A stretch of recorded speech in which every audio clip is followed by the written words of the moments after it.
ನರಕಕ್ಕೇರಿದ ಬಿಡದಿ ಬಿಕ್ಕಟ್ಟು Congress versus BJP CM ಗೋ slow ತಂತ್ರ BJP ಕೈ ಬಿಡಿ ಪ್ರೊಟೆಸ್ಟ್ ಬಿಡದಿಯಲ್ಲಿ ಹಗಲಿರುಳು ಧರಣಿ ಹೋರಾಟಕ್ಕೆ ರೈತರೇ ಬಲ ಇದು ಬಿಡದಿಲ್ಲ ಬಿಜೆಪಿಯ ಸ್ಟೋರಿ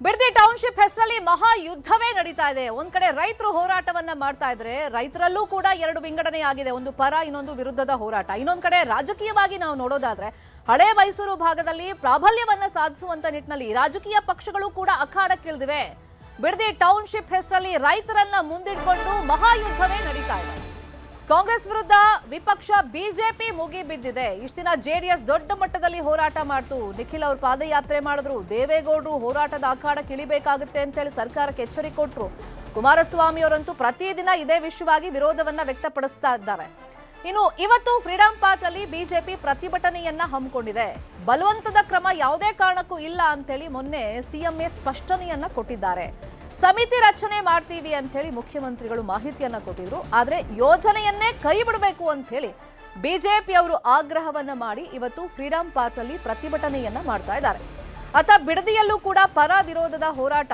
ರೈತರು ಮುಂದುವರೆಸಿದ್ದಾರೆ ಇನ್ನೊಂದ್ ಕಡೆ ಬೆಂಗಳೂರಲ್ಲಿ ಪ್ರತಿಭಟನೆಗೆ ಬಿಜೆಪಿ ಧುಮುಕಿದೆ ಗೋ ಸ್ಲೋ ಬೇಡ ಯಾಕಂದ್ರೆ ಗೋ ಸ್ಲೋ ಅಂತ ಹೇಳಿ ಆ ನೀತಿಯನ್ನು ಅನುಸರಿಸ್ತೀನಿ ಅಂತ ಹೇಳಿ ಮುಖ್ಯಮಂತ್ರಿಗಳೇ ಮೊನ್ನೆ ಹೇಳಿದ್ರು ಆ ಗೋ ಸ್ಲೋ ಎಲ್ಲ ನಮಗೆ ಬೇಡ ಆ ನೀತಿಗಳು ಯೋಜನೆಯನ್ನೇ ಕೈ ಬಿಡಬೇಕು ಅಂತ ಹೇಳಿ ಆಗ್ರಹವನ್ನ ರೈತರು ಮಾಡ್ತಾ ಇದ್ದಾರೆ ಇನ್ನೊಂದ್ ಕಡೆ ಜೆಡಿಎಸ್ ಹಾಗೇನೆ ಬಿಜೆಪಿ ನಾಯಕರು ಕೂಡ ಮಾಡ್ತಾ ಇದ್ದಾರೆ ಇನ್ನು ಹೋರಾಟದ ಭಾಗವಾಗಿ ಬಿಜೆಪಿಯವರು ಕೇವಲ ಇವತ್ತು ಫ್ರೀಡಂ ಪಾರ್ಕ್ ನಲ್ಲಿ ಸಾಂಕೇತಿಕವಾಗಿ ಪ್ರತಿಭಟನೆ ಮಾಡ್ತಾ ಇಲ್ಲ ಅದ್ರ ಮುಂದುವರೆದ ಭಾಗವಾಗಿ ಗ್ರಾಮ ವಾಸ್ತವ್ಯವನ್ನ ಹೂಡೋದು ರೈತರ ಜೊತೆಯಲ್ಲಿ ಪ್ರತಿಭಟನೆಗೆ ಕೂತ್ಕೊಳ್ಳೋದು ಈ ಎಲ್ಲಾ ಪ್ಲಾನಿಂಗ್ ಗಳನ್ನ ಮಾಡ್ಕೊಳ್ತಾ ಜೆಡಿಎಸ್ ಒಂದ್ ಲೆವೆಲ್ಗೆ ಹೋರಾಟವನ್ನ ತಗೊಂಡು ಬಂದಿದೆ ಅದರ ಮುಂದುವರೆದ ಭಾಗವಾಗಿ ಈ ಹೋರಾಟಕ್ಕೆ ಮತ್ತಷ್ಟು ಕಿಚ್ಚನ್ನ ಹಚ್ಚುವಂತ ನಿಟ್ಟಿನಲ್ಲಿ ಬಿಜೆಪಿ ನಾಯಕರು ಈಗ ಅಖಾಡಕ್ಕೆ ಇಳಿತಾ ಇದ್ದಾರೆ ಇವತ್ತು ಪ್ರಮುಖವಾಗಿ ರೈತ ನಾಯಕ ಬಿಜೆಪಿಯಲ್ಲಿ ಗುರುತಿಸಿಕೊಂಡಿರುವಂತ ಬಿಎಸ್ ಯಡಿಯೂರಪ್ಪ ಅವರು ಸೇರಿದಂತೆ ಪ್ರಮುಖ ನಾಯಕರು ಫ್ರೀಡಂ ಪಾರ್ಕಿಗೆ ಬರ್ತಾರೆ ಹೋರಾಟದಲ್ಲಿ ಪಾಲ್ಗೊಳ್ತಾರೆ ಇನ್ನು ಬಿಡದಿ ಭಾಗದಿಂದಲೂ ಈ ಟೌನ್ಶಿಪ್ ವಿರುದ್ಧವಾಗಿ ಏನು ಪ್ರತಿಭಟನೆ ಮಾಡ್ತಾ ಇದ್ರು ರೈತರು ಅವರು ಕೂಡ ಫ್ರೀಡಂ ಪಾರ್ಕ್ನತ್ತ ಹರಿದು ಬರ್ತಾ ಇದ್ದಾರೆ ಒಂದ್ ಕಡೆ ವೈಯಕ್ತಿಕ ಪ್ರತಿಷ್ಠೆಯಾಗಿ ಟೌನ್ಶಿಪ್ ವಿಷಯ ಮುನ್ನುಗ್ತಾ ಇದ್ರೆ ಇನ್ನೊಂದ್ ಕಡೆ ಹೋರಾಟನೂ ಕೂಡ ಮುನ್ನುಗ್ತಾ ಇದೆ ಇನ್ನು ಇವತ್ತಿನ ಬಿಜೆಪಿ ಹೋರಾಟಕ್ಕೆ ಜೆಡಿಎಸ್ ಬೆಂಬಲ ಕೂಡ ಇರುತ್ತೆ ಎರಡೂ ಪಕ್ಷಗಳು ರೈತರ ಪರವಾಗಿ ಹೋರಾಟ ಮಾಡ್ತೀವಿ ಅಂತ ಹೇಳಿ ಕೇಂದ್ರ ಸಚಿವ ಕುಮಾರಸ್ವಾಮಿ ಅವರು ಪ್ರತಿಕ್ರಿಯೆ ಕೊಟ್ಟಿದ್ದಾರೆ ಸಾಕಿದರೆ ದೋಣಂತೆ ನ್ಯಾಯಾಲಯದಲ್ಲಿ ಫೇಸ್ ಮಾಡಬೇಕು ಮಾಡೋಣ ಕಾನೂನು ಹೋರಾಟ ಕಾನೂನು ಹೋರಾಟ ಅವ್ರು ರೈತರ ಪರವಾಗೂ ಮಾಡ್ತೀವಿ ಸರ್ ಬಿಜೆಪಿ ಅವರು ಇವತ್ತಿಂದ ಹೋರಾಟಕ್ಕೆ ಇಳಿದಿದ್ದಾರೆ ಜಂಟಿಯಾಗಿ ಏನಾದರೂ ಹೋರಾಟ ಅವರ ಹೋರಾಟಕ್ಕೆ ನನ್ನ ಸಂಪೂರ್ಣ ಬೆಂಬಲ ಇದೆ ಬಿಜೆಪಿ ನಾಯಕರುಗಳು ಇವತ್ತು ಈ ವಿಷಯದಲ್ಲಿ ಏನು ಪ್ರತಿಭಟನೆ ಮಾಡ್ತಕ್ಕಂಥ ರೈತರ ಪರವಾಗಿ ನಿಂತಿದ್ದಾರೆ ಬಿಜೆಪಿಯವ್ರ ಜೊತೆ ನಾನು ಕೈ ಜೋಡಿಸಿ ಕೆಲಸ ಮಾಡೋದು ಅದರಿಂದ ಇದು ಬಹಳ ಒಳ್ಳೆ ಕೆಲಸ ಪ್ರಾರಂಭ ಆಗಿದೆ ಎರಡೂ ಪಕ್ಷಗಳು ಈ ಹೋರಾಟದಲ್ಲಿ ಇರ್ತೀವಿ ಇಲ್ಲಿ ಮೂಲ ಯೋಜನೆ ವಿಷಯನೂ ಕೂಡ ಪ್ರಸ್ತಾಪ ಆಯಿತು ಯಾಕಂದ್ರೆ ಪದೇ ಪದೇ ಕುಮಾರಸ್ವಾಮಿ ಅವ್ರ ಹೆಸರಲ್ಲಿ ಡಿ.ಕೆ. ಶಿವಕುಮಾರ್ ಅವ್ರು ಹೇಳ್ತಿರೋದು ಇದು ನನ್ನ ಕನಸಿನ ಕೂಸೇನಲ್ಲ ಕುಮಾರಸ್ವಾಮಿ ಅವ್ರ ಕನಸಿನ ಕೂಸು ರೆಡ್ ಝೋನ್ ಮಾಡಿದ್ದು ಅವರು ಅದನ್ನ ನಾವು ಮುಂದುವರಿಸ್ಕೊಂಡು ಹೋಗ್ತಾ ಇದೀವಿ ಅದಕ್ಕೆ ಅವ್ರು ಖುಷಿ ಪಡಬೇಕು ಅವ್ರ ಯೋಜನೆಯನ್ನ ನಾವು ಕಾರ್ಯಗತಗೊಳಿಸ್ತಾ ಇದ್ದೀವಿ ಜಾರಿಗೆ ತರ್ತಿದ್ದೀವಿ ಅಂತ ಹೇಳಿ ಅದು ಬಿಟ್ಟು ಈಗ ಕ್ರೆಡಿಟ್ ಹೋಗುತ್ತೆ ಅನ್ನೋ ಕಾರಣಕ್ಕೆ ಅದರಲ್ಲೂ ಡಿ.ಕೆ. ಶಿವಕುಮಾರ್ ಅವರು ಮುಖ್ಯಮಂತ್ರಿ ಆದ್ಮೇಲೆ ಒಕ್ಕಲಿಗ ಸಮುದಾಯದ ನಾಯಕ ಮುಖ್ಯಮಂತ್ರಿ ಆದ ಅಂತ ಹೇಳಿ ಅವ್ರಿಗೆ ಸಹಿಸ್ಕೊಳ್ಳಕ್ ಆಗ್ತಿಲ್ಲ ವೈಯಕ್ತಿಕ ದ್ವೇಷದಿಂದಾಗಿ ಹಿಂಗ್ ಮಾಡ್ತಿದ್ದಾರೆ ಅಂತಾನೂ ಕೂಡ ಆರೋಪಗಳನ್ನ ಮಾಡ್ತಾ ಇದ್ರು ಇದು ಏನೇ ಆದ್ರೂ ಕೂಡ ಇಲ್ಲಿ ಪರ ವಿರೋಧ ಅಂತೂ ಇದೆ ಸಾರ್ವಜನಿಕ ವಲಯದಲ್ಲೂ ಒಂದಿಷ್ಟು ಪ್ರಶ್ನೆಗಳು ಉದ್ಭವ ಆಗ್ತಿದೆ ಯಾಕಂದ್ರೆ ಬೆಂಗಳೂರಿನ ಮೇಲೆ ಒತ್ತಡ ಜಾಸ್ತಿ ಆಗ್ತಾ ಇದೆ ಆ ಒತ್ತಡವನ್ನ ಕಡಿಮೆ ಮಾಡಬೇಕು ಅಂತಂದ್ರೆ ಟೌನ್ಶಿಪ್ ನ ಅಗತ್ಯತೆ ಇದೆ ಅಭಿವೃದ್ಧಿ ದೃಷ್ಟಿಯಿಂದ ಆದ್ರೆ ಟೌನ್ಶಿಪ್ ಅನ್ನೋ ಹೆಸರಲ್ಲಿ ಭೂ ಮಾಫಿಯಾ ನಡೆಸೋದು ಎಷ್ಟರ ಮಟ್ಟಿಗೆ ಸರಿ ಇಲ್ಲಿ ಜಾಗ ಗುರುತು ಮಾಡೋದು ಕೂಡ ಇಂಪಾರ್ಟೆಂಟ್ ಆಗುತ್ತೆ ಅಭಿವೃದ್ಧಿ ಆಗಬೇಕು ಟೌನ್ಶಿಪ್ ಅಂತ ಅಗತ್ಯತೆ ಇದೆ ಇಲ್ಲ ಅಂತಲ್ಲ ಬೆಂಗಳೂರು ಸುತ್ತಮುತ್ತ ಆದ್ರೆ ಅದಕ್ಕೆ ಅಳ್ದು ತೂಗಿ ಪರಿಶೀಲನೆ ಮಾಡಿ ಜಾಗ ಅಂದ್ರೆ ಭೂ ಸ್ವಾಧೀನ ಪ್ರಕ್ರಿಯೆಯನ್ನ ಮಾಡ್ಕೊಳ್ಬೇಕಾಗುತ್ತೆ ಅಂದ್ರೆ ಇಲ್ಲಿ ಫಲವತ್ತಾದ ಭೂಮಿಯನ್ನ ಹೊಡೆಯೋಕ್ ಹೊರಟಿದೆ ಸರ್ಕಾರ ಬಲವಂತವಾಗಿ ಅದನ್ನ ಭೂ ಸ್ವಾಧೀನ ಮಾಡ್ಕೊಳಕ್ ಹೊರಟಿದೆ ಇಲ್ಲಿ ರಿಯಲ್ ಎಸ್ಟೇಟ್ ಮಾಫಿಯಾ ನಡೀತಾ ಇದೆ ಅಂತ ಹೇಳಿ ಬಿಜೆಪಿ ಅವರು ಮತ್ತೆ ಜೆಡಿಎಸ್ ಅವರು ಗಂಭೀರವಾದಂತ ಆರೋಪಗಳನ್ನ ಮಾಡ್ತಾ ಇದ್ದಾರೆ ಈ ಮಧ್ಯದಲ್ಲೇ ಮೊನ್ನೆ ತಾನೇ ಮುಖ್ಯಮಂತ್ರಿಗಳು ಅನೌನ್ಸ್ ಮಾಡಿದ್ರು ಎಐ ಯೂನಿವರ್ಸಿಟಿ ಇಂಡಿಯಾದಲ್ಲೇ ಫಸ್ಟ್ ಟೈಮ್ ನಾವು ಓಪನ್ ಮಾಡ್ತಾ ಇದ್ದೀವಿ ಅಂತೇಳಿ ಈಗ ಟೌನ್ಶಿಪ್ನಿಂದ ಒಂದಿಷ್ಟು ಲಾಭಗಳಂತೂ ಇದೆ ಇಲ್ಲ ಅಂತಲ್ಲ ಈಗ ಪ್ರತಿಭಟನಾ ಸ್ಥಳಕ್ಕೆ ಆರ್ ಅಶೋಕ್ ಅವರು ಬಂದಿದ್ದಾರೆ ದೃಶ್ಯಗಳಲ್ಲಿ ಗಮನಿಸ್ತಾ ಇದ್ದೀವಿ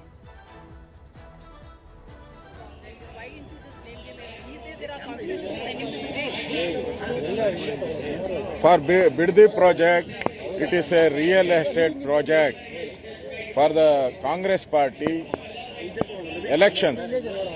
3 state election is coming another 6 months. The agreement between D.K. Kumar and the central Congress leader, this project entire money goes to. ಇಲ್ಲಿ ಚಿನ್ನದ ಗಣಿ ಇದೆ, ಅದನ್ನ ಲೂಟಿ ಮಾಡಿ ತೆಗೆದುಕೊಂಡು ಹೋಗಬೇಕು ಅನ್ನೋದು ಕಾಂಗ್ರೆಸ್ ಪಾರ್ಟಿಯ ಹುನ್ನಾರ. ಅದಕ್ಕೋಸ್ಕರ ಈ ಪ್ರಾಜೆಕ್ಟ್ ಅನ್ನ ಜನಗಳ ರೈತರ ವಿರೋಧ ಇದ್ರೂ ಕೂಡ ಇವತ್ತು ಈ ಪ್ರಾಜೆಕ್ಟ್ ಅನ್ನ ಮಾಡ್ತಾ ಇದ್ದಾರೆ. ಇದರಲ್ಲಿ self interest, not public interest. ಅದಕ್ಕೋಸ್ಕರ ನಾವು ಈ ಬಗ್ಗೆ ಚರ್ಚೆನ ಆರಂಭ ಮಾಡ್ತಾ ಇದೀವಿ. ನಮ್ಮ ಜೊತೆ ಜಾಯ್ನ್ ಆಗಿದ್ದಾರೆ ಬಿಜೆಪಿ ವಕ್ತಾರರಾಗಿರುವಂತಹ ಯದುಕುಮಾರ್ ಅವರು. Sir, welcome to the show. ನಮಸ್ಕಾರ. ಇನ್ನು ಕಾಂಗ್ರೆಸ್ ವಕ್ತಾರರಾಗಿರುವಂತಹ ರಘು ದೊಡ್ಡೇರಿ ಅವರು ಕೂಡ ನಮ್ಮ ಜೊತೆ ಜಾಯ್ನ್ ಆಗಿದ್ದಾರೆ. ರಘು ಅವರೇ, ನಮಸ್ತೆ, ಕಾರ್ಯಕ್ರಮಕ್ಕೆ ಸ್ವಾಗತ ನಿಮ್ಗೆ. ರಘು ಅವರೇ, ಮೊನ್ನೆ ಮುಖ್ಯಮಂತ್ರಿಗಳು ಮಾತಾಡಿದ್ದನ್ನ ನಾವು ನೋಡಿದ್ವಿ. ಗೋ ಸ್ಲೋ ನೀತಿಯನ್ನ ಅನುಸರಿಸ್ತೀನಿ ಅಂತಂದ್ರು. ಇದರಲ್ಲೇ ಒಂದಿಷ್ಟು ಪ್ರಶ್ನೆಗಳಂತೂ ಉದ್ಭವವಾಗುತ್ತೆ. ಈಗ ರೈತರು ಕೇಳ್ತಿರೋದು, ಈಗ ಸರಿ, ಭೂಮಿ ಕೊಡೋದಕ್ಕೆ ಒಪ್ಪಿಗೆ ಇರೋರ ಹತ್ರ ನೀವು ಸರ್ವೆ ಮಾಡಿಸ್ಕೊಳ್ಳಿ, ಅವ್ರ ಭೂಮಿ ತಗೊಳ್ಳಿ, ನಾವು ಕೊಡಲ್ಲ ಅಂದ್ಮೇಲೆ ನಮ್ಗೊಂದು ಹಿಂಬರಹ ಬೇಕು, ನಮ್ ಭೂಮಿ ಸರ್ವೆ ಮಾಡಲ್ಲ. ಯಾಕಂದ್ರೆ ಅಕ್ಕಪಕ್ಕದಲ್ಲೇ ಇದೆ, ಒಪ್ಪಿಗೆ ಕೊಟ್ಟೋರ್ದು ಇದೆ, ವಿರೋಧ ಮಾಡ್ತಾ ಇರೋರ್ದು ಇದೆ. ಹಂಗಾಗಿ ಹಿಂಬರಹ ಬೇಕು ಅಂತ ಕೇಳ್ತಿದ್ದಾರೆ. ಈ ಗ್ಯಾರಂಟಿ ರೈತರಿಗೆ ಸಿಗುತ್ತಾ? ನೋಡಿ, ಇವತ್ತು ಏನು ಮಾನ್ಯ ನೀವು ಒಂದು ವಿಚಾರವನ್ನ ಮಾನ್ಯ ಮುಖ್ಯಮಂತ್ರಿಗಳು ಕ್ಲಿಯರ್ ಆಗಿ ಹೇಳಿದ್ದಾರೆ. ಏನು ಅಂತ ಹೇಳಿದ್ರೆ, ಬಲವಂತವಾಗಿ ಯಾವುದೇ ಜಮೀನನ್ನು ಕಸಿದುಕೊಳ್ಳುವುದಿಲ್ಲ, ರೈತರನ್ನು ಮನವೊಲಿಸಿ ನಾವು ಈ AICTಯನ್ನ ಕಟ್ಟುತ್ತೇವೆ ಅಂತ ಹೇಳಿದ್ದಾರೆ. ಮೂಲ ಉದ್ದೇಶ ಏನು ಅಂತ ಹೇಳಿದ್ರೆ, ಶೆಟ್ರೆ, ಈ ಯೋಜನೆಯನ್ನು ಮಾಡಿದ್ದೇವೆ, ಕರ್ನಾಟಕದ 7 ಕೋಟಿ ಕನ್ನಡಿಗರಲ್ಲಿರ್ತಕ್ಕಂಥ ಯುವಕರಿಗೆ, ಇಡೀ ದೇಶಾದ್ಯಂತ ಇರ್ತಕ್ಕಂಥ ಯುವಕರಿಗೆ ಉದ್ಯೋಗವನ್ನು ಸೃಷ್ಟಿ ಮಾಡಿ ಒಂದು ಆರ್ಥಿಕ ಬಲವರ್ಧನೆಯನ್ನ ಇಡೀ ದೇಶಕ್ಕೆ ಮತ್ತೆ ಕರ್ನಾಟಕಕ್ಕೆ ಕೊಡಬೇಕು ಅಂತ ಮಾನ್ಯ ಮುಖ್ಯಮಂತ್ರಿ ಅವರು ಒಂದು ಕನಸನ್ನ ಕಟ್ಟಿದ್ದಾರೆ. ಆದ್ರೆ ಈ ಕನಸಿನ ಕೂಸು ಮಾನ್ಯ DK ಶಿವಕುಮಾರ್ದಲ್ಲ, ಇದು ಮಾನ್ಯ ಕುಮಾರಸ್ವಾಮಿ ಅವರೇ ತಾವೇ ಹೇಳ್ಕೊಳ್ತಾ ಇದ್ರು. ಮೊದಲು 2006 ಕನಸಿನ ಕೂಸು ನನ್ನದು DLF ಜೊತೆ ಅಗ್ರಿಮೆಂಟ್ ಅನ್ನ ಮಾಡಿಕೊಂಡು 400 ಕೋಟಿ DLF ಇಂದ ಡೆಪಾಸಿಟ್ ಅನ್ನು ತೆಗೆದುಕೊಂಡ ನಂತರ ಈಗ ಕೇವಲ ರಾಜಕೀಯ ದ್ವೇಷದಿಂದ DK ಶಿವಕುಮಾರ್ ಅವರು ಮುಖ್ಯಮಂತ್ರಿ ಆದ ನಂತರ ಒಕ್ಕಲಿಗರ ನಾಯಕರಾಗಿ ಮತ್ತೆ ರಾಜ್ಯದ 7 ಕೋಟಿ ಕನ್ನಡಿಗರ ನಾಯಕರಾಗಿ 151 ಶಾಸಕರ ಬಲದಿಂದ ಇವತ್ತೇನು ಅಧಿಕಾರವನ್ನು ಮಾಡ್ತಾ ಇದ್ದಾರೆ. ಹೇಗಾದ್ರೂ ಮಾಡಿ ಅವರು DK ಶಿವಕುಮಾರ್ ಅವರಿಗೆ ಕೆಟ್ಟ ಹೆಸರು ತರಬೇಕು ಅಂತ ಹೇಳಿ ಈ ಹೋರಾಟವನ್ನ ರಾಜಕೀಯ ದ್ವೇಷದಿಂದ ಮಾಡ್ತಾ ಇರ್ತಕ್ಕಂಥ ವಿರೋಧ ಪಕ್ಷಗಳು, ಎಸ್ಪೆಷಲಿ ಕುಮಾರಸ್ವಾಮಿ ಅವರು ಮತ್ತೆ ಅಶೋಕ್ ಅವರು. ಸೊ ರೈತರಿಗೆ ಒಂದು ಅಭಯ ಕೊಡ್ಬೇಕಲ್ವಾ ಅಂತ ಕೇಳ್ತಿರೋದು. ನೀವ್ ಹೇಳ್ತಿರೋದು ಸರಿ ಸರ್, ಅಭಿವೃದ್ಧಿ ಆಗಬೇಕು, ಇಲ್ಲಿ ರಾಜಕಾರಣ ಇರುತ್ತೆ, ಅಭಿವೃದ್ಧಿ ಆಗಬೇಕು ಅನ್ನೋದು ಸಾರ್ವಜನಿಕರ ಆಗ್ರಹನೂ ಅಷ್ಟೇ.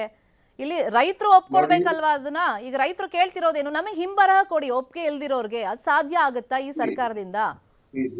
ನೋಡಿ, ನಾವು ರಾಜ್ಯ ಸರ್ಕಾರ ಎಲ್ಲಾ ತೀರ್ಮಾನವನ್ನ ನಾವು ಒಂದೇ ಏಕಾಏಕಿ ತೆಗೆದುಕೊಳ್ತಕ್ಕಂಥ ನಿರ್ಧಾರ ಅಲ್ಲ.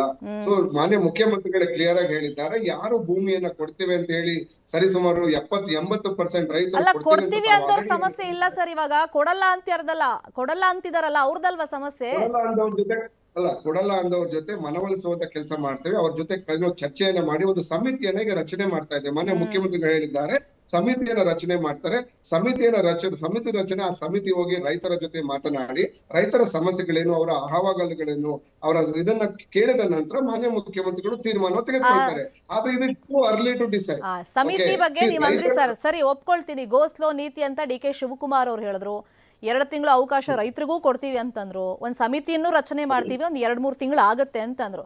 ಒಂದು ಎಕ್ಸಾಂಪಲ್ ಇಟ್ಕೊಳ್ಳೋಣ, ಪಾಸಿಬಿಲಿಟಿ ಅಂತ ಇಟ್ಕೊಳ್ಳೋಣ. ಆ ಸಮಿತಿ ಈಗ ರೈತರು ತೀವ್ರ ವಿರೋಧ ವ್ಯಕ್ತಪಡಿಸ್ತಾ ಇದ್ದಾರೆ, ಆ ಭಾಗದಲ್ಲಿ ಯೋಜನೆ ಮಾಡಕ್ ಸಾಧ್ಯನೇ ಇಲ್ಲ ಅಂತ ವರದಿಯನ್ನ ಕೊಟ್ರೆ ಅವಾಗ ಆ ಯೋಜನೆಯನ್ನ ಸರ್ಕಾರ ಕೈ ಬಿಡುತ್ತಾ? ಇಫ್ ಅಂಡ್ ಬಟ್ಸ್ ಬಗ್ಗೆ ಈಗ ಮಾತಾಡ್ತಕ್ಕಂಥ ಸೂಕ್ತ ಅಲ್ಲ. ಯಾಕೆಂದ್ರೆ ಸರ್ಕಾರ ಅಲ್ಲ ಸರ್, ಪಾಸಿಬಿಲಿಟಿ ಬಗ್ಗೆ ಮಾತಾಡ್ಲೇಬೇಕಲ್ಲ. ಒಂದ್ ಯೋಜನೆ ಆಗುವಾಗ ಪರ ವಿರೋಧ ಬಂದ ಮೇಲೆ ಅದ್ರ ಬಗ್ಗೆನೂ ಯೋಚನೆ ಮಾಡ್ಬೇಕಲ್ಲ. ಅಲ್ಲ ನೋಡಿ, ಯೋಜನೆಗಳನ್ನ ಸರ್ಕಾರ ಆಲ್ರೆಡಿ ತೀರ್ಮಾನ ಮಾಡಿದೆ. ಸರ್ಕಾರ ಅದಕ್ಕೇನು ಪೂರಕವಾದಂತ ನಿರ್ಧಾರವನ್ನು ತೆಗೆದುಕೊಳ್ತದೆ. ಹಾಗಾದ್ರೆ ಆ ಸಮಿತಿಯ ವರದಿಗೆ ಬೆಲೆ ಇಲ್ವಾ? ಅಲ್ಲ, ಸಮಿತಿನ ರಚನೆ ಆಗಿಲ್ಲ. ಹಾಗಾಗಿ ಮುಂದೆ ಹಿಂಗಾಗತ್ತೆ ಹೀಗಾಗತ್ತೆ ಅಂತ ಅಲ್ಲ, ವರದಿ ಬಗ್ಗೆನೇ ಕೇಳ್ತಿರೋದು. ಅದ್ ಮಾಡ್ತಿರೋದೇ ಒಂದು ವರದಿ ಕೊಡ್ತಾರೆ. ಅಲ್ಲ ನೋಡಿ ಶೆಟ್ರೆ, ಒಂದು ನಿಮಿಷ ದಯವಿಟ್ಟು ನೋಡಿ. ಅಲ್ಲಿ ನಿಜವಾಗ್ಲೂ ರೈತರಿಗೆ ಸಮಸ್ಯೆ ಆಗಿದ್ಯಾ ಅಥವಾ ರೈತರನ್ನ ಒಕ್ಕಲೆಬ್ಬಿಸಿ ಅಥವಾ ರೈತರಿಗೆ ಏನು ಪ್ರಚೋದನೆಗೊಳಿಸಿ ಕೆಲಸ ನಡೀತಿದ್ಯಾ ಗೊತ್ತಿಲ್ಲ. ನಾವು ರೈತರ ಜೊತೆ ಮಾತನಾಡಿ ರೈತರ ಭಾವನೆಗಳನ್ನ, ರೈತರ ಸಮಸ್ಯೆಗಳನ್ನ, ರೈತರ ಅಹವಾಲುಗಳನ್ನ ಸ್ವೀಕರಿಸಿದ ನಂತರ ಇದಕ್ಕೆ ಉತ್ತರ ಕೊಡಬಹುದೇ ಹೊರತು ಮುಂದೆ 2 ತಿಂಗಳ ನಂತರ ಇರ್ತಕ್ಕಂಥ ಅದು ಸಮಿತಿ ವರದಿ, ಇನ್ನು ಸಮಿತಿನೇ ರಚನೆ ಆಗಿಲ್ಲ. ಸಮಿತಿ ಏನ್ ರಿಪೋರ್ಟ್ ಕೊಡುತ್ತೆ ಅಂತ ನಾವು ಇನ್ಫ್ಲೂಯೆನ್ಸ್ ಮಾಡಕ್ಕಾಗತ್ತಾ? ಅಂದ್ರೆ ವಿರೋಧ ಪಕ್ಷಗಳು ಅಂದ್ರೆ ಇಲ್ಲೂ ಗೋ ಸ್ಲೋ ನೀತಿಯನ್ನ ನೀವು ಅನುಸರಿಸ್ತಾ ಇದ್ರ. ಒಂದ್ ಸೆಕೆಂಡ್ ಹಂಗೆ ಸಂಪರ್ಕದಲ್ಲಿರಿ. ಯದುಕುಮಾರ್ ಅವ್ರ ಜೊತೆ ಮಾತಾಡ್ಕೊಂಡು ಬರ್ತೀನಿ ಸರ್. ರಘುವರೇ, ಹಂಗೆ ಸಂಪರ್ಕದಲ್ಲಿರಿ. ಯದುಕುಮಾರ್ ಅವರೇ, ಬಹುಶಃ ಆರಂಭಿಕ ದಿನಗಳಿಂದಲೇ ಜಂಟಿಯಾಗಿ ಹೋರಾಟ ನಡೆಸಿದ್ರೆ, ಈ ದೋಸ್ತಿ ಅನ್ನೋದು ಬರೀ ಹೆಸರಿಗಲ್ಲ ಹೋರಾಟದಲ್ಲೂ ಆಗಿದ್ರೆ ಇಷ್ಟೊತ್ತಿಗೊಂದು ತಾರ್ಕಿಕ ಅಂತ್ಯ ಇದಕ್ಕೆ ಸಿಕ್ತಿತ್ತು ಅಂತ ಅನ್ಸಲ್ವಾ? ಈಗ ಬಿಜೆಪಿಯವರು ದೊಡ್ಡ ಮಟ್ಟದಲ್ಲಿ ಹೋರಾಟ ಮಾಡಕ್ ಅಖಾಡಕ್ಕೆ ಇಳಿದಿದಾರಲ್ಲ. ಮೇಡಮ್, ಇದು ಪ್ರಾರಂಭದಿಂದಲೂ ಈ ಒಂದು ಟೌನ್ಶಿಪ್ಗೆ ನಮ್ಮ ವಿರೋಧ ಇತ್ತು, ಆಯ್ತಾ? ಇದು ಜಂಟಿಯಾಗಿ ಅವಾಗ ಹೋರಾಟ ಮಾಡ್ತಾ ಇದೀವಿ, ಇವತ್ತು ಹೋರಾಟ ಮಾಡ್ತಾ ಇದೀವಿ. ಒಂದು ಇವಾಗ ಏನು ಪ್ರಶ್ನೆ ಕೇಳಿದ್ರೆ, ನಯವಂಚನವಾಗಿ ಯಾಕೆ ಕಾಂಗ್ರೆಸ್ಸಿನ ವಕ್ತಾರಗಳು ಈಗ ವಕ್ತ ಕೊಡ್ತಾ ಇರ್ತಾರೆ ಅಂದ್ರೆ, ಮೊದಲು ಹೇಳ್ತಾ ಇದ್ರು 80% ಜನ ಇದಾಗಿದ್ದಾರೆ ಅಂತ ಅಂದ್ಬಿಟ್ಟು. ಇವತ್ತು ಗೋ ಸ್ಲೋ. ಯಾವ್ದಕ್ಕೆ ಗೋ ಸ್ಲೋ? 490 ಜನರಿಂದ ಜನರು ಬಂದು ಅಲ್ಲಿ ಧರಣಿ ಮಾಡ್ತಾ ಇದ್ದಾರೆ. ಒಬ್ಬ ಜನಪ್ರತಿನಿಧಿ ಅಲ್ಲಿನ ಶಾಸಕ ಕೂಡ ಹೋಗಿಲ್ಲ, ಇವತ್ತಿನ ಮುಖ್ಯಮಂತ್ರಿ ಹೋಗಿಲ್ಲ, ಅಲ್ಲಿ ಒಂದು ಗ್ರಾಮ ಸಭೆ ಮಾಡಿಲ್ಲ. ಯಾವ್ದಕ್ಕೆ ಗೋ ಸ್ಲೋ? ಯಾವತ್ತು ರೈತರು ಆ ಅಧಿಕಾರಿಗಳಿಗೆ ರುಚಿ ತೋರಿಸಿದ್ರು, ಪರಕೆ ರುಚಿ ತೋರಿಸಿದ್ರು, ಇವತ್ತು ಗೋಸ್ತು ಇವತ್ತದಲ್ಲಿ ರೈತರ ಭಾವನೆಗಳ ಜೊತೆಗೆ ನಯವಂಚನ ಜೊತೆಗೆ ಆಟ ಆಡ್ತಾ ಇರುವಂತ ಈ ಕಾಂಗ್ರೆಸ್ ಸರ್ಕಾರ. ಮೇಡಮ್, ಒಂದಿನ ಮುಖ್ಯಮಂತ್ರಿ ಇರ್ತಾರೆ ಗೋಸ್ತು ಅಂತ, ಆದ್ರೆ ಅವತ್ತೇ ಅದರ ಬೆನ್ನಲ್ಲೇನೆ ಏಕಾಏಕಿ ಬಿಡದಿ ವ್ಯಕ್ತಿ 4 ಹಳ್ಳಿಗಳ 4,940 ಕೃಷಿ ಜಮೀನನ್ನು ಕಿತ್ತು. ಒಂದ್ ಸೆಕೆಂಡ್ ಯದುಕುಮಾರ್ ಅವರೇ, ವಿಜೇಂದ್ರ ಅವ್ರು ಮಾತಾಡ್ತಿದ್ದಾರೆ, ನೋಡೋಣ. ಕಳೆದ ಹಲವಾರು ದಿನಗಳಿಂದ ನಡೀತಾ ಇದೆ. ರೈತರು ಬೀದಿಗಿಳಿದು ಈ ರೈತ ವಿರೋಧಿ ಕಾಂಗ್ರೆಸ್ ಸರ್ಕಾರದ ವಿರುದ್ಧ ಪ್ರತಿಭಟನೆ ಕೂಡ ಮಾಡ್ತಾ ಇದ್ದಾರೆ. ಆದರೆ ಮಾನ್ಯ ಮುಖ್ಯಮಂತ್ರಿಗಳು ಡಿ.ಕೆ. ಶಿವಕುಮಾರ್ ಅವರು ರೈತರ ಹಿತಾಸಕ್ತಿಯನ್ನ ಕಾಪಾಡುವ ಬದಲಾಗಿ ರಿಯಲ್ ಎಸ್ಟೇಟ್ ಮಾಲೀಕರ ಹಿತಾಸಕ್ತಿಯನ್ನ ಕಾಪಾಡೋದಕ್ಕೆ ಹೊರಟಿದ್ದಾರೆ. ಹಾಗಾಗಿ ನಾನು ಮಾನ್ಯ ಮುಖ್ಯಮಂತ್ರಿಗಳಿಗೆ ಆಗ್ರಹ ಪಡಿಸ್ತೇನೆ, ನಿಮ್ಮ ಕಮಿಟಿಯ ನೆಪದಲ್ಲಿ ನಾಟಕವನ್ನ ಬಂದ್ ಮಾಡಿ ನೀವೊಬ್ಬರು ಮುಖ್ಯಮಂತ್ರಿಗಳಾಗಿ ರಾಜ್ಯದ ರೈತರ ಹಿತಾಸಕ್ತಿಯನ್ನ ಕಾಪಾಡಬೇಕಾಗ್ತದೆ, ಬಿಡದಿ ಭಾಗದ ರೈತರ ಹಿತಾಸಕ್ತಿಯನ್ನ ಕಾಪಾಡಬೇಕಾಗ್ತದೆ. ನೀವು ಕಮಿಟಿ ಮಾಡಿ ನಾಟಕ ಮಾಡುವಂತ ಅವಶ್ಯಕತೆ ಇಲ್ಲ. ಅದ್ರ ಬದಲಾಗಿ ಎಲ್ಲಿ ಸರ್ಕಾರಿ ಜಮೀನಿದೆ ಅಲ್ಲಿ ನೀವು ಮಾಡ್ಕೊಳ್ಳಿ, ಅಥವಾ 70-80% ಅಷ್ಟು ರೈತರು ಒಪ್ಕೊಂಡ್ರೆ ಆಗ ಪ್ರಾಜೆಕ್ಟ್ ಮಾಡ್ತಕ್ಕಂಥದ್ದು ಊರ್ಜಿತ ಆಗ್ತದೆ. ಬಲವಂತವಾಗಿ ಗುಂಡಾಗಳನ್ನ ರೈತರ ಮನೆಗೆ ಕಳಿಸಿ ಒತ್ತಾಯಪೂರ್ವಕವಾಗಿ ಜಮೀನನ್ನ ಕಸ್ಕೊಳ್ಳಕ್ಕೆ ಹೊರಟಿದ್ದೀರಿ. ಕೃಷಿಗೆ ಯೋಗ್ಯವಾಗಿರ್ತಕ್ಕಂಥ ಜಮೀನನ್ನ ಕಸ್ಕೊಳ್ಳಕ್ಕೆ ಹೊರಟಿದ್ದೀರಿ. ಖಂಡಿತ ಯಾವುದೇ ರೈತರು ಇದಕ್ಕೆ ತಯಾರಿಲ್ಲ. ಹಾಗಾಗಿ ಗುಂಡಾಗರ್ದಿಯನ್ನ ಬದಿಗಿಟ್ಟು ರೈತರ ರಕ್ಷಣೆಗೆ ತಾವು ಬರಬೇಕು ಅನ್ನೋ ಆಗ್ರಹವನ್ನು ಭಾರತೀಯ ಜನತಾ ಪಾರ್ಟಿನೂ ಕೂಡ ಮಾಡ್ತಾ ಇದೆ. ಮತ್ತೆ ಏನು ಪ್ರಕರಣಗಳನ್ನು ದಾಖಲು ಮಾಡಿದ್ದಾರೆ ರೈತರ ಮೇಲೆ, ಆ ಪ್ರಕರಣಗಳನ್ನು ಕೂಡ ಡ್ರಾಪ್ ಮಾಡಬೇಕು ಅಂತ ಹೇಳಿ ಅದನ್ನ ವಿಡ್ರಾ ಮಾಡಬೇಕು ಅನ್ನುವ ಆಗ್ರಹವನ್ನು ಕೂಡ ಮಾಡ್ತಾ ಇದ್ದಾರೆ.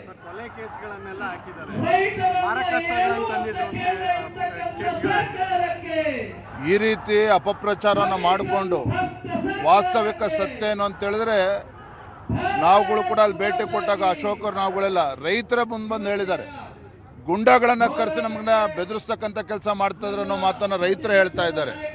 ಈ ರೀತಿ ದಬ್ಬಾಳಿಕೆ ಮಾಡಿಕೊಂಡು ಈ ರೀತಿ ಮಾಡುವಂತ ಅವಶ್ಯಕತೆ ಇಲ್ಲ. ದಯವಿಟ್ಟು ಇದರಿಂದ ಹಿಂಸರಿಬೇಕು ಅಂತೇಳಿ ರಾಜ್ಯ ಸರ್ಕಾರಕ್ಕೆ ಆಗ್ರಹವನ್ನು ಪಡಿಸ್ತಾ ಇದ್ದಾರೆ. ಇದು ವಿಜೇಂದ್ರ ಅವರ ಮಾತು. ರಾಜ್ಯ ಸರ್ಕಾರಕ್ಕೆ ಏನೆಲ್ಲ ಆಗ್ರಹ ಮಾಡ್ತಿದ್ದಾರೆ ಅಂತ ಹೇಳಿದ್ರು. ಇಲ್ಲಿ ಗ್ರಾಮ ವಾಸ್ತವ್ಯ, ಫ್ರೀಡಂ ಪಾರ್ಕ್ ನಲ್ಲಿ ಇವತ್ತು ಪ್ರತಿಭಟನೆ, ಕಾನೂನು ರೀತಿಯಲ್ಲೂ ರೈತರಿಗೆ ಸಹಾಯ ಮಾಡುವಂತ ನಿಟ್ಟಿನಲ್ಲಿ ಬಿಜೆಪಿ ಒಂದು ಹೋರಾಟಕ್ಕೆ ರೂಪುರೇಷೆಯನ್ನ ಮಾಡ್ಕೊಂಡಿದೆ.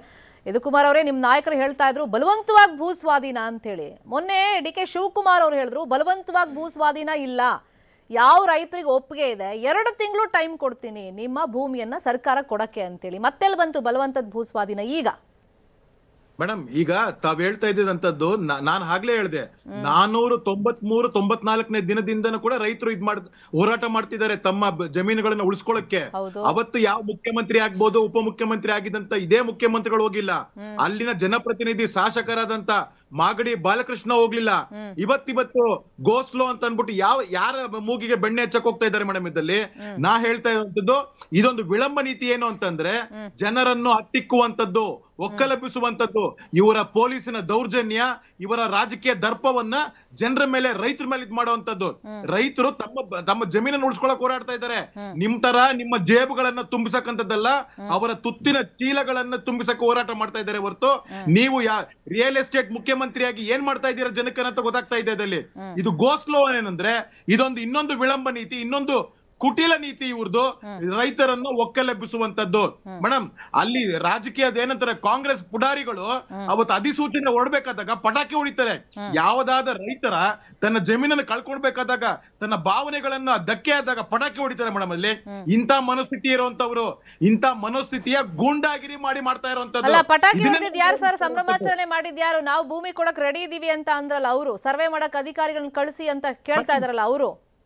ಇವತ್ತು ಅದೇ ನಾವು ಸರ್ಕಾರ ಕೇಳ್ತಾ ಇದೀವಿ. ಅದೇ ರೈತರು ಕೇಳ್ತಾ ಇರುವಂತದ್ದು, ಯಾರು ಒಪ್ಕೊಂಡಿದಾರೋ ಅವ್ರದ್ದು ಸರ್ವೆ ಮಾಡಿ, JMC ಮಾಡಿ.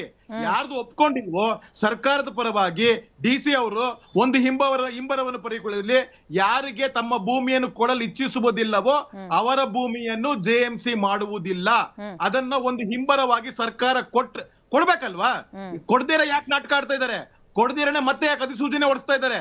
ಇದು ನಯವಂಚನೆ. ಇದು ರೈತರ ಮೇಲೆ ದಬ್ಬಾಳಿಕೆ ಮಾಡ್ತಾ ಇರುವಂತದ್ದು, ಅವರ ಒಂದು ರಾಜಕೀಯದ ಹಣಬಲ, ತೋಳ್ಬಲ. ಈಗ ಬಿಜೆಪಿ ಅವ್ರಿಗೆ ಇವಾಗ ನೆನಪಾಯ್ತಾ ಟೌನ್ಶಿಪ್ ವಿಷಯವಾಗಿ? ಯಾಕಂದ್ರೆ ಪ್ರತಿಭಟನೆ ಲಾಭವನ್ನ, ರಾಜಕೀಯ ಲಾಭವನ್ನ JDS ಮಾತ್ರ ಪಡ್ಕೊಳ್ತಿದೆ, ನಾವು ಹಿಂದೆ ಬಿದ್ದಿದೀವಿ ಅಂತ ಇವಾಗ ಎಚ್ಚರಿಕೆ ಆಯ್ತಾ ಬಿಜೆಪಿಗೆ? ಇಲ್ಲ ಮೇಡಮ್, ನೀವು ತಪ್ಪು ತಿಳ್ಕೆ ಮಾಡ್ತಾ ಇದ್ದೀರಾ. ರೈತರ ಒಂದು ಭಾವನೆಗಳಿಗೆ ಇಲ್ಲಿ ಯಾವುದೇ ರಾಜಕೀಯ ಇಲ್ಲ.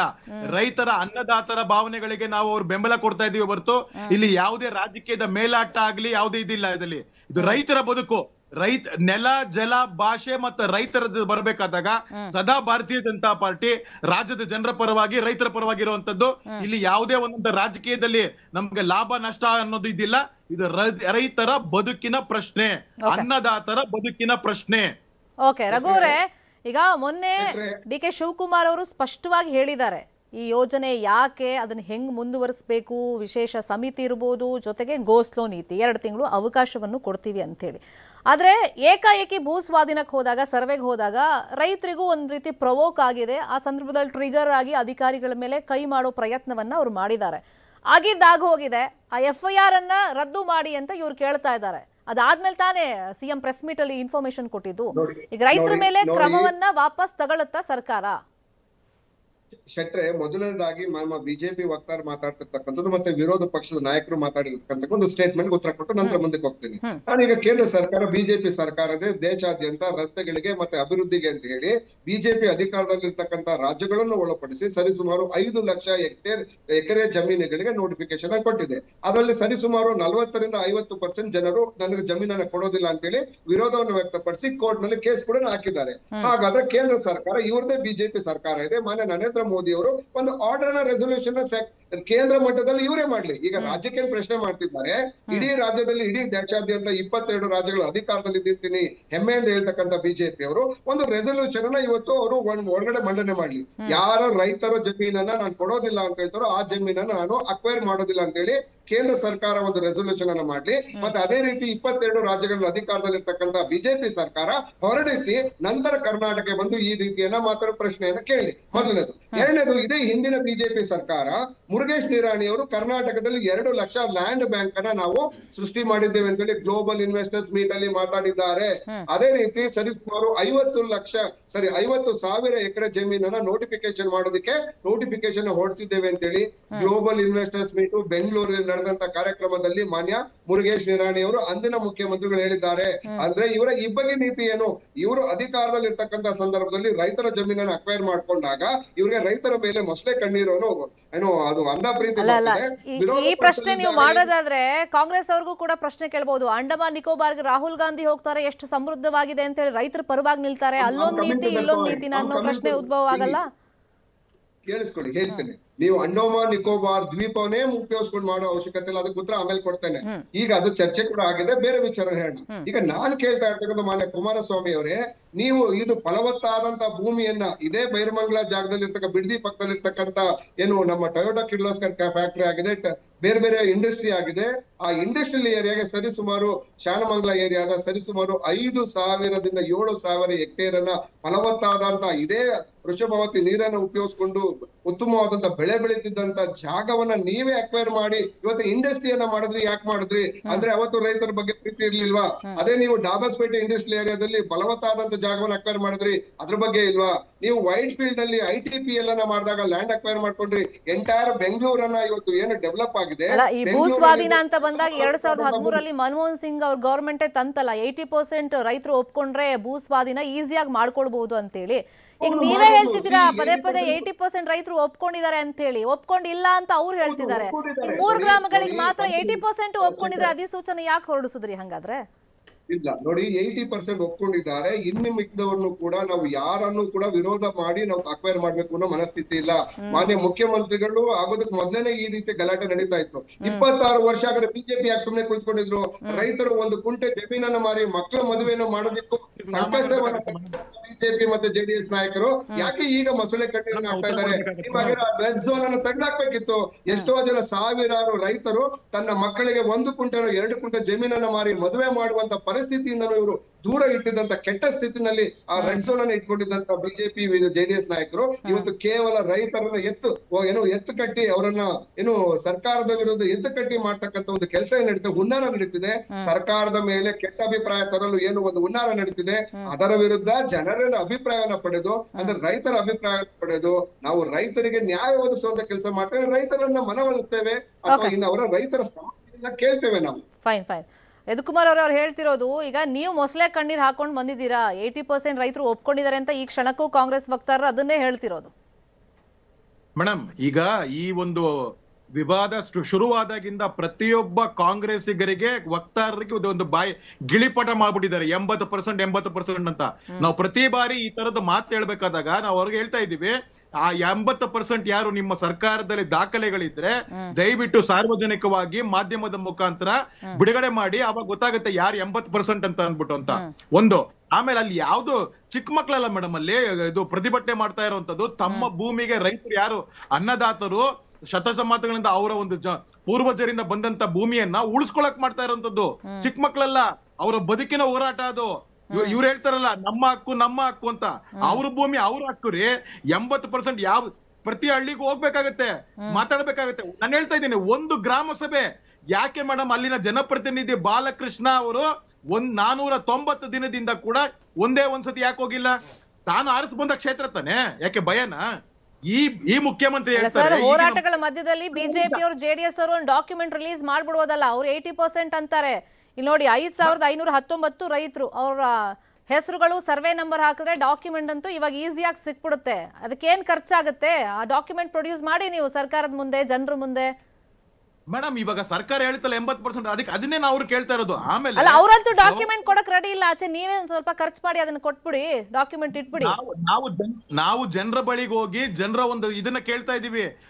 ಅವ್ರು ಹೇಳ್ತಾ ಇದಾರೆ ನಮಗಿದು ನಾವು ಪ್ರಾಣ ಬಿಡ್ತೀವಿ, ಈ ಜಮೀನನ್ನ ಬಿಡಲ್ಲ, ಯಾರು ಕೊಡ್ತಾರೋ ಅವ್ರು ಕೊಟ್ಕೊಳ್ಳಿ, ನಮ್ಗೂ ನಿಂಬಾರ ಕೊಡಿ ಅಂತ ಸಾಮಾನ್ಯವಾದ ಬೇಡಿಕೆ. ಮತ್ತೆ ಜವಾಬ್ದಾರಿಯುತ ಇರುವಂತ ಮುಖ್ಯಮಂತ್ರಿಗಳು ಹಿಂಬಾರ ಕೊಡಿ ಅಂತ ಕೇಳ್ತಿದ್ದಾರೆ. ಶೆಟ್ರೆ, ಹಾಗಿದ್ರೆ ನಾನು ಕೇಂದ್ರ ಸರ್ಕಾರ ಇಂದಿನ ಲ್ಯಾಂಡ್ ಬಿಲ್ ಬಗ್ಗೆ ಮಾತಾಡ್ತಿರ್ಬೇಕಾದ್ರೆ ಸರಿಸುಮಾರು ದೆಹಲಿಯ ಸುತ್ತ ರೈತರು ಸರಿಸುಮಾರು 700 ಜನ ತೀರೋದು. ಆ ಟೈಮಲ್ಲಿ ಯಾಕೆ ರೈತರ ಪರವಾಗಿ ಕೇಂದ್ರ ಸರ್ಕಾರ ಅಥವಾ ಬಿಜೆಪಿ ಸರ್ಕಾರ ನಿಲುವನ್ನು ತೆಗೆದುಕೊಳ್ಳಿಲ್ಲ? 700 ರೈತರು ತೀರುವುದ ನಂತರ, ಗೋಲಿಬಾರ್ ಆಗಿ ಗಲಾಟೆಗಳಾದ ನಂತರ ಇಡೀ ಡೆಲ್ಲಿ ಸುತ್ತಮುತ್ತ ಪ್ರೊಟೆಸ್ಟ್ ಮಾಡಿ ಎಷ್ಟು ದಿನ ಪ್ರೊಟೆಸ್ಟ್ ಮಾಡ್ತಿದ್ರು? ಅಷ್ಟು ದಿನ ಗಲಾಟೆ ಮಾಡಿ ಪ್ರೊಟೆಸ್ಟ್ ಮಾಡಿದ ನಂತರ, ಹೋರಾಟ ಮಾಡಿದ ನಂತರ ಇವರು ಆ ಬಿಲ್ ಅನ್ನು ಯಾಕೆ ತೆಗೆದುಕೊಂಡ್ರು? ಅಂದ್ರೆ ಬಿಜೆಪಿ ನಾಟಕವನ್ನು ನಿಲ್ಲಿಸಬೇಕು. ಹಾಗಿದ್ರೆ ಡೇ 1 ಬಿಜೆಪಿ ಅದನ್ನ ಆ ಹೋರಾಟಕ್ಕೆ ರೈತರಿಗೆ ತೊಂದರೆ ಆಗ್ತಾ ಇದೆ ಅಂತ ಹೇಳಿ ಅದನ್ನ ಕ್ಯಾನ್ಸಲ್ ಮಾಡ್ಬೇಕಂತ ಬಿಲ್ ಅನ್ನ. ಆ ಬಿಲ್ ಅನ್ನ 700 ರೈತರು ತೀರುವುದ ನಂತರ ಮಾಡಿದ್ದಾರೆ. ಅಂದ್ರೆ ಇದು ಬಿಜೆಪಿಯ ನಾಟಕ ಅಷ್ಟೇ. ರೈತರನ್ನ ಸರ್ಕಾರದ ವಿರುದ್ಧ ಎತ್ಕಟ್ಟುವಂತ ಕೆಲಸ ಮಾಡ್ತಾ ಇದೆ. ನಾವು ರೈತರು ನಮ್ಮವರೇನೆ, ಕನ್ನಡಿಗರ 7 ಕೋಟಿ ಕನ್ನಡಿಗರಲ್ಲಿ ಅವರವನು. ಸೊ ನಾವು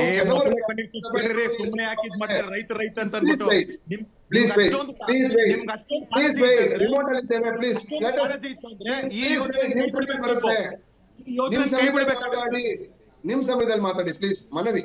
ನೋಡಿ, ನಾನ್ ಕೇಳ್ತಾ ಇರ್ತಕ್ಕಂಥದ್ದು, ಹಾಗಾದ್ರೆ ನಿಮ್ಮ ಮಾನ್ಯ ಮುರುಗೇಶ್ ನಿರಾಣಿ ಅವರು 2 ಲಕ್ಷ ಹೆಕ್ಟೇರ್ ಜಮೀನನ್ನ ರೈತರನ್ನ ನಾವು ಅಕ್ವೈರ್ ಮಾಡ್ಕೊಂಡು ಲ್ಯಾಂಡ್ ಬ್ಯಾಂಕ್ ಇಟ್ಟಿದ್ದೀವಿ ಅಂತ ಹೇಳಿ ಯಾಕೆ ಹೇಳಿದ್ರು? ಅಂದ್ರೆ ಅವರು ರೈತರಲ್ವಾ? 2 ಲಕ್ಷ ಎಕರೆ ಜಮೀನನ್ನ ಎಲ್ಲೇ ಭೂ ಸ್ವಾಧೀನ ಪ್ರಕ್ರಿಯೆ ಆದ್ರೂ ರೈತರು ಹೋರಾಟವನ್ನ ಎಲ್ಲರೂ ರಾಜಕೀಯ ಲಾಭಕ್ಕೋಸ್ಕರನೇ ಉಪಯೋಗ ಮಾಡ್ಕೊಳ್ಳೋದು. ಎನಿವೇಸ್, ಈ ಪ್ರಕರಣದಲ್ಲಿ ಏನಾಗುತ್ತೆ ಕಾದ್ ನೋಡೋಣ. Thank you so much Yadukumar ಅವರೇ, thank you so much Raghu Dodderi ಅವರೇ.